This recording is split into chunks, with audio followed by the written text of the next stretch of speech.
wanted just to start, Dr. Thompson, can you clarify what an eating disorder is? On this show, we talk, as Dotsie said, about disordered eating and eating disorders. I seem to think there's a delineation, and perhaps there isn't. So could you educate us? Well, there is a delineation, and I think a lot of people think they're the same thing, and sometimes they are. First of all, eating disorders are eating disorders that can be diagnosed based on our diagnostic manual, the DSM-5, diagnostic criteria. Once an individual meets those criteria, they can be classified as having anorexia nervosa, bulimia nervosa, or other disorders as well. But with disordered eating, the thing about disordered eating is that all eating disorders include disordered eating, but not all disordered eating meet diagnostic criteria to be classified as an eating disorder. Doesn't mean that they're not serious. Doesn't mean that they don't need treatment, because they usually do.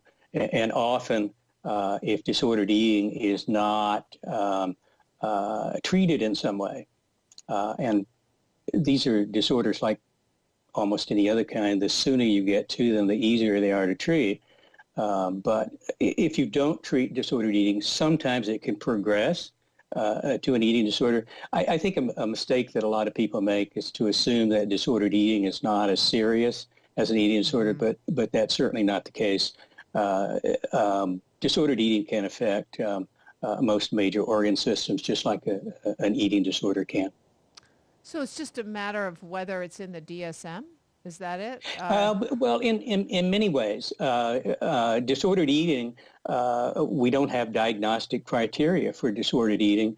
Many years ago, the American College of Sports Medicine, and I think it was 1992, tried to get ahead of this a little bit and to help athletes. And they were looking to try to discover disordered eating before it got to the point that we would diagnose it as a clinical eating disorder.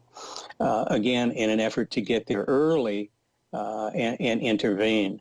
And that's where the term disordered eating actually comes from, the ACSM.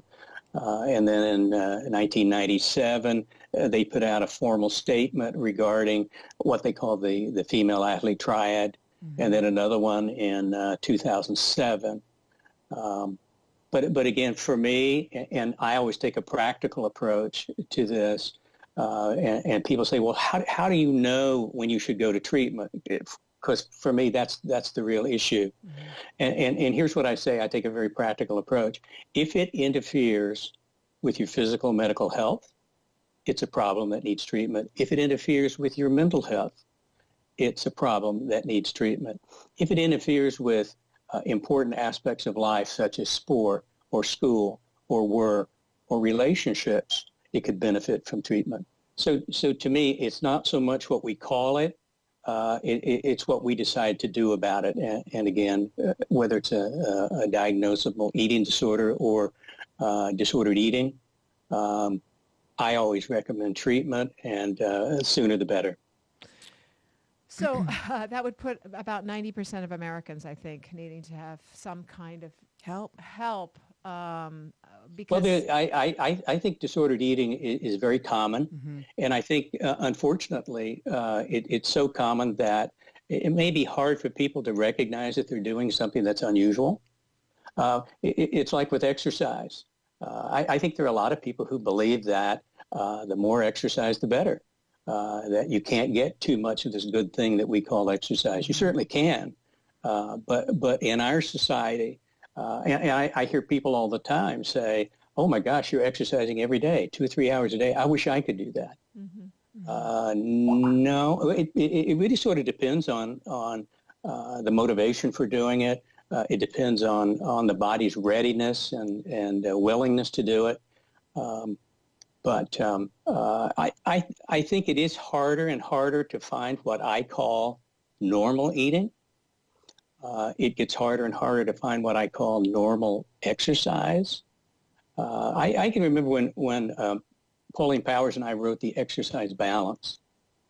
And we were talking, And Pauline's a psychiatrist of considerable note, and she said, Ron, do you know anybody that you would consider to be a normal exerciser? So thank you so much for tuning in today. If we helped you in any way, then click the subscribe button and let's keep hanging out together.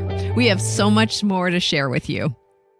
And if you need more information on actually making the switch for good, please visit us at switchforgood.org for loads of info. And you can subscribe to our mailing list where you will receive all sorts of super cool gifts, discount codes to our very fave dairy-free products, and a lifetime of powerful health tips.